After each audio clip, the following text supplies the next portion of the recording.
عزیزان و خۆشەویستان میوانە بەڕێزەکان بینەرانەوە بیسەران ئەمڕۆ لە ڕۆژێکی پڕیادگاری دەمانەوێت ئاهەنگێکی خەنجیرانە ساز بکەین بۆ برای بەڕێزمان برای خۆشەویستمان کاکە سامانی مەلایسمی خۆشەویست وەک جاری جاران تیپی مۆسیقای سەردەم هەڵدەستەیە بە سازدانی مانگا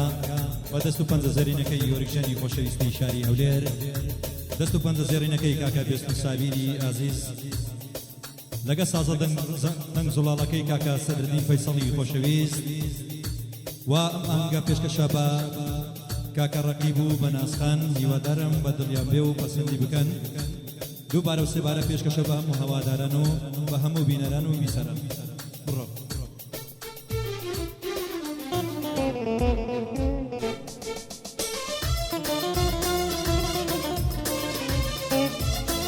ئەو گۆرانیا لەسەر داوای کاکە ڕەقیب و بەناسخان هیوادارم بە دڵیان بێ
آفرین مامۆستا سەدرەدین جی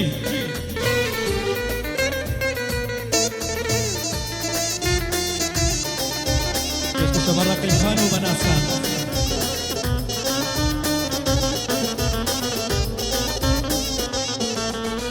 عاشقتم شێتانە